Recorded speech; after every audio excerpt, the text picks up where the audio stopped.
Hello and welcome to another episode of Anatomy of a Turn, the series where I take a focused look at a single turn of Blood Bowl, try and talk about some of the decisions made and the thoughts that were behind them.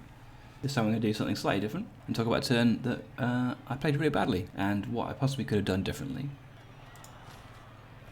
So this is a turn in the Welsh Open, first official NAF tournament on Blood Bowl 2.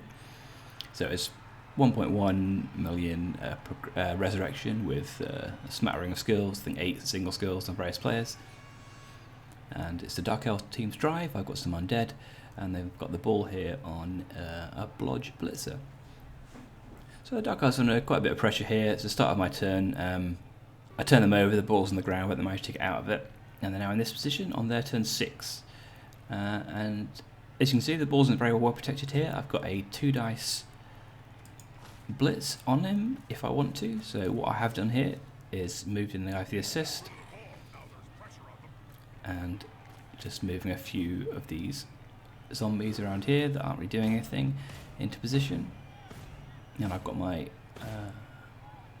Wrestle Ghoul here who can go in and do the blitz. Now the problem here is that I can't really move all my players yet because I have to wait and see if the ball goes down where it ends up. And I had 2 go for it's on the ball and I've double won it. And you might think unlucky, I certainly did at the time, but the main thing here is to think about what you could have done differently, and this was definitely the wrong thing to do. It was bad play for a number of reasons. So let's go back and have a look at what we could have done instead.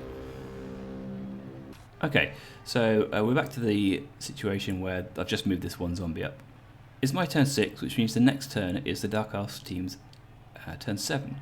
And the ball is here, midway through his half. So the best case scenario next turn for him is he needs to get someone in scoring range, and that's 1, 2, 3, 4, 5, 6, 7. Still not in scoring range. 8, 1 go for it is in scoring range. 2 go for it is realistically where he needs to be to stop just a pushback stopping him from scoring. He's got 0 rerolls. So the best case scenario for him is he needs to make 2 go for it, so no rerolls, just to get a potential of scoring. And I can instead try and defend and stop him even getting through there that easily. So put a defense around here somewhere. The big mistake in taking the 2 dice blitz on the ball is that, well, there's a number of mistakes, but the really big one is that I'm putting 2 of my players behind the play. So what I'm trying to do is stop him getting to my end zone. And one of the worst things I can do is put 2 of my players on the opposite side of where he's trying to get through. So if I put them here in front of him, that always the problem, he has to go through them. If I put them here behind him, even to get a blitz on the ball, if the blitz doesn't work, then they're completely out of the game. They might as well be dead because he's got, dodge and 2 pluses and a reroll. And what was I thinking? Even if I'd passed that go for it with the reroll on the ball, what if I just got pushbacks? I'm pushing him 1 square close to the end zone. And then I'm also, having failed it, all these players are out of the game as well.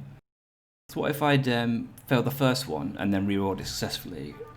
I would have been in a pickle. I would have had to maybe rely on a second go for it with no reroll, and then potentially failed it and been in the same situation, or just given up on the blitz on the ball, and then sort of put myself in no man's land with half and halving people.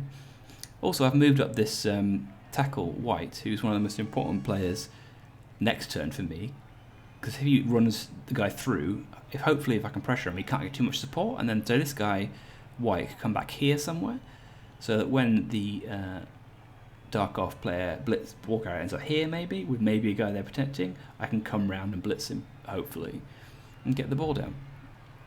So the situation is that I should be playing the clock.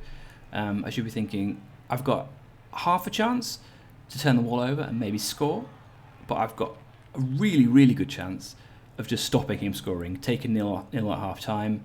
There's a Witch Elf dead, a Witch Elf in the Keo bin, and then I can go for a 1-0 win that way. And that's it's more of a percentage play. It's much more likely to work out for me. Taking this blitz on the blitzer here is probably the only way I can lose this game at this stage. other than, you know, crazy insane dice on his turn. So instead of that, I should be probably looking to move these mummies in here. Maybe blitzing this guy if I can get a guy around. So 1, 2, 3, 4, 5, 6. Yeah.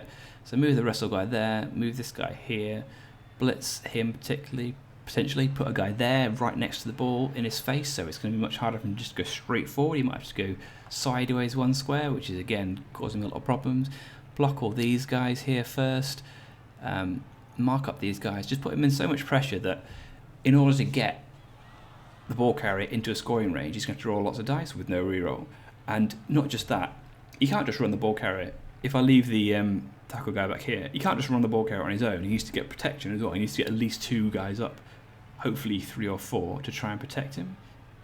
So what I'm doing here, or what I've done wrong here, is I've given myself an opportunity to fail that didn't previously exist. Now, do go for it, so 2 dice on the ball. Most of the turns in the game, you would take that almost regardless of the situation. Even if you're putting yourself on the wrong side of the ball, even if things could go wrong, as they could do here. But in this situation, this one specific turn of the game, where he's got 1 turn to get a player in range, and otherwise he just can't score, I've just made the game easy for my opponent and given them an out. And yeah, double one's lucky, but you have to play around those kind of things. You have to make it so that you're going to roll double ones, and you have to make it so that when you do, you put yourself in the best position to recover from them. And in this case, I didn't do that. I made a mistake, succumbed to the time pressure a bit, and got caught in 2 minds.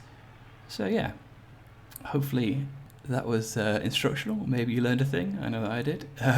And maybe you've enjoyed it. So if you did, there are like and subscribe buttons directly below this picture that is moving and talking at you. So please press those, and hope you have a nice day.